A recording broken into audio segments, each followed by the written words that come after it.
নমস্কার বন্ধুরা, আমি জ্যোতির্ময় আর আপনাদের স্বাগত বিশ্বের কাহিনী ইউটিউব চ্যানেলে যেখানে আমি প্রায় রোজই জিওপলিটিক্স নিয়ে কথা বলে থাকি। আজকে আমি আবার কথা বলবো পাকিস্তানকে নিয়ে। আপনারা অলরেডি আমার ভিডিও টাইটেল দেখে নিয়েছেন। জানা যাচ্ছে যে পাকিস্তানের ইসলামাবাদ আপনারা জানেন ভালো মতো যে পাকিস্তানের ক্যাপিটাল। মানে একটা ক্যাপিটালে এই ধরনের অ্যাটাক হচ্ছে। তাহলে ভেবে একবার দেখুন যে পাকিস্তানের অন্যান্য অঞ্চলের কি অবস্থা সিকিউরিটির দিক থেকে। কিছুদিন আগে আমি একটা ভিডিও বানালাম যেখানে বিএলএ পাকিস্তানের ১২ খানা জায়গাতে একসাথে অ্যাটাক করেছিল ৪০ ঘন্টা ধরে। যেখানে পাকিস্তানের প্রায় ১ম এর দিকে বলা হচ্ছিল যে ২০০ পার্সোনাল মারা গেছেন। কিন্তু পরবর্তীকালে আমরা জানতে পারি এটা ২৮০ ছাড়িয়ে গেছে। মানে যত সময় বাড়ছে আরও তথ্য সামনে আসছে। কিন্তু এখন আজকে এই কিছু ঘন্টার আগেরই কথা জানা যাচ্ছে যে পাকিস্তানের একটা মসজিদে একটা বোম ব্লাস্ট হয়। যেখানে একটা মানুষ একটা কালো কোট পরে আসে এবং সেলফ ডেটোনেট করে একদম মসজিদের সামনে গিয়ে। আর এখনো পর্যন্ত বলা হচ্ছে যে ৫০ জন মারা গেছে। কিন্তু ভালো মতো এটা জেনে রাখুন যে এই ৫০ জন যত সময় যাবে বাড়তে থাকবে। এবার লাস্টে দেখি এটা কত নাম্বার পর্যন্ত যায়। আর এর সাথে বলা হচ্ছে যে ১৬৯ জন মানুষ ইনজিওর্ড হেভিলি কিন্তু। একটু আমি আপনাদেরকে ম্যাপের দিকে নিয়ে যাই। এটা হচ্ছে পাকিস্তান। পাকিস্তানে এটা হচ্ছে ইসলামাবাদ। ইসলামাবাদের যে এলাকা মানে যেহেতু এটা পাকিস্তানের ক্যাপিটাল, আপনারা একবার ভালো মতো বুঝতে পারছেন যে সেখানে কিন্তু ভালো মতো ডেভেলপ এরিয়া। আর যে দেশে জাস্ট ২ দিন আগে এই ধরনের ভয়ানক অ্যাটাক হলো যেখানে ১২ খানা জায়গাতে একসাথে বিএলএ অ্যাটাক করলো, সেই দেশে মানে সিকিউরিটি জিনিসটা মনে হচ্ছে পাকিস্তানে একদমই নেই। তাদের মাথায় মানে সাধারণ মানুষকে নিয়ে তাদের কোনো মাথা ব্যথাই নেই। মানে সেখানে আপনারা বলতে পারেন যে সাধারণ মানুষের জীবনের মূল্য পাকিস্তানের সরকার একদমই দিতে পারে না। আজকে যে শুক্রবার অ্যাটাক হয়েছে, একদিক থেকে তো আপনারা জানেন যে শুক্রবার মুসলিম আ যা ধর্মের যে মানুষগুলো তাদের একটু বেশি স্পেশাল হয়। কিন্তু এছাড়াও জানা যাচ্ছিল যে উজবেকিস্তানের একজন স্পেশাল মানুষ এই পাকিস্তানে আসছিল।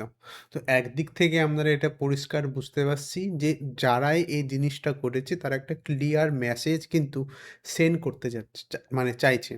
আর যেহেতু তারা মানে পাকিস্তানের অন্য কোনো অঞ্চলকে টার্গেট না করে ডাইরেক্ট কিন্তু ক্যাপিটালকে টার্গেট করছে। মানে এরা কিন্তু পরিষ্কার তারা ইচ্ছা করে এবং প্ল্যান করে জিনিসটা করেছে। এখনো পর্যন্ত আমি যখন ভিডিওটা রেকর্ড করছি, এখনো পর্যন্ত কিন্তু কোনো ক্লিয়ার মানে নিউজ বলুন বা সোর্স বলুন আমাদের কাছে নেই যে কারা এই জিনিসটা করেছে। কেউ বলছে হয়তো বিএলএ করেছে, কেউ বলছে হয়তো পাকিস্তানের তো একটা তো উম জঙ্গি সংগঠন নেই, বিভিন্ন জঙ্গি সংগঠন আছে। তো তাদের মধ্যে হয়তো কেউ একজন করেছে। এটা যত সময় যাবে আমরা জানতে পারবো। এইজন্যেই বিভিন্ন জিওপলিটিক্সরা কিন্তু এটা বলে আসে যে, যখন তুমি মানে নিজে সাপ পোষো, এটা কিন্তু খুব আশ্চর্যের বিষয় হবে না যখন যে সাপটা তোমাকেই কামড়ে দেবে। আর আজকের দিনে পাকিস্তানে ঠিক এই জিনিসটাই হচ্ছে। পাকিস্তানরা বরাবরই এই জঙ্গি সংগঠনগুলোকে একটা আস্তানা দিয়ে রেখেছিল। এবার এই জঙ্গি সংগঠনগুলো যখন তাদের আউট অফ কন্ট্রোল হয়ে গেছে, তারা কি করছে? পাকিস্তানের মানুষকে টার্গেট করছে। একবার ভেবে দেখুন। তাহলে এমনি কিন্তু মানে দিনের পর দিন এই ধরনের অ্যাটাক পাকিস্তানে হয় না। আচ্ছা, এবার আমি আপনাদেরকে একটা অন্য নিউজ আর্টিকেলের উপর ফোকাস করতে বলব, যেটা কিন্তু খুবই চিন্তার বিষয়। জানা যাচ্ছে আর এটা একদম লেটেস্ট নিউজ কিন্তু। একবার আর্টিকেলটা পড়ুন। "No limit, no transparency, no control. Use অ্যাকুয়েস China to convert nuclear test as new এস EART এক্সপায়ার।" এর ব্যাপারে এবার আমি আপনাদেরকে একটু খুলে বলি এবং ডিটেলসে বলি। এখনো পর্যন্ত কিন্তু বিভিন্ন দেশ একটা ট্রিটি সাইন করে রেখেছিল। যেখানে তারা বলছিল যে তারা নিউক্লিয়ার ওয়েপন ব্যবহার করবে না। কেননা এর আগে আমরা দেখে এসেছি যে হিরোশিমা আর নাগাসাকিতে যখন অ্যাটমিক বোমের ব্যবহার করা হয়েছিল তখন কত লক্ষ, লক্ষ মানুষ সেকেন্ডের মধ্যে প্রাণ হারিয়ে ফেলেছিল। আর এই কারণেই বিভিন্ন ডেভেলপ দেশ এবং যাদের কাছে নিউক্লিয়ার ওয়েপন আছে, তারা একটা ট্রিটি সাইন করে যেখানে পরিষ্কার বলাই যে আমরা নিউক্লিয়ার ওয়েপন ভীষণ দরকার না পড়লে ব্যবহার করব না। আর এই ট্রিটিটা এই কিছুদিন আগে এক্সপায়ার করে যায় এবং সেখানে কিন্তু ইউএস এটাও ক্লিয়ার করে দিয়েছে এবং এটা কিন্তু এই ট্রিটি এক্সপায়ার হওয়ার ১-২ বছর আগে থেকেই তারা এটা বলছিল যে ট্রিটিটা কিন্তু তারা কন্টিনিউ করতে চায় না। এবার যখন সত্যিকারে এই ট্রিটিটা এক্সপায়ার হয়ে গেছে, তখন কিন্তু চিন্তা ভীষণভাবে বেড়ে গেছে হিউম্যানিটির ওপর।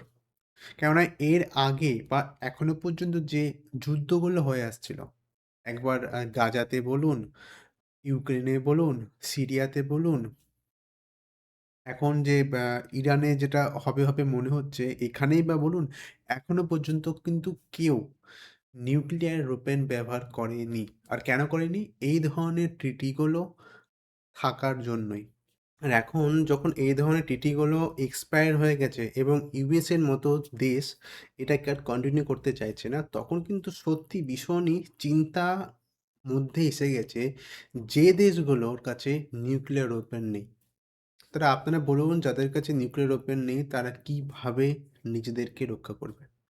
আর এই নিউক্লিয়ার যে ওয়েপনের ব্যবহার এখান থেকে কিন্তু আমি আপনাদেরকে ডুমডেজ বলে একটা ক্লক আছে, এর ব্যাপারে কিছু বলি। ডুমডেজ ক্লক। এই ক্লকটা এখন বলা হচ্ছে যে 85 সেকেন্ড টু মিডনাইট। আর 85 সেকেন্ড মানে এটা কিন্তু সবথেকে ক্লোজ মিডনাইট পর্যন্ত যাওয়ার আগে। এবার আমি ক্লিয়ারলি বলি যে এই ডুমডেজ ক্লকটা কী? বিভিন্ন সায়েন্টিস্ট, বিশেষ করে যারা নিউক্লিয়ার ওয়েপনের সায়েন্টিস্ট, তারা একটা ক্লক তৈরি করে এবং এই ক্লকটা শুরু হয়েছিল ১৯৪৭ সালে। ঠিক আছে? তো এতদিন ধরে এরা এই ক্লকটাকে প্রতি বছর একটু করে বাড়ায় বা কমায়। কিভাবে বাড়ায় বা কমায়? তারা বিভিন্নগুলো ফ্যাক্টর চেক করে যে হিউম্যানিটির ওপর কতটা মানে প্রবলেম এসেছে সে বছর। কোভিড বলুন বা কোনো উল্কাপিন্ড ভারতে পৃথিবীর দিকে এগিয়ে আসছে বলুন, কোনো ক্লাইমেট চেঞ্জ বলুন বা বলুন এই নিউক্লিয়ার ওয়েপন। এদের মাধ্যমে যে হিউম্যানিটি আছে এর ওপর কতটা মানে ডিপেন্ড করতে পারে, মানে বাজে দিক থেকে আমি বলছি যে পক্ষে কতটা খতরনাক সেই হিসাবে তারা এই ডুমডেজ ক্লক তৈরি করে। আর এই দুটো যে কাঁটা দেখছেন, এই দুটো কাঁটা দেখুন এই কাঁটার থেকে একটুখানি অংশ দূরে আছে। আর এটা তারা মেজারমেন্ট করে বলছে যে 85 সেকেন্ড এরা দূরে আছে। আর এটাও এনারা বলছেন যে এর আগে এত কাছে কিন্তু ডুমডেজ ক্লক আসেনি। মানে মিডনাইট পর্যন্ত। তো বন্ধুরা, আজকের এই ভিডিও আপনাদের কেমন লাগলো অবশ্যই কমেন্টে লিখে জানাবেন। আমি আবার ফিরে আসবো নতুন কোনো এক ইম্পর্টেন্ট জিওপলিটিক্সের নিউজ নিয়ে।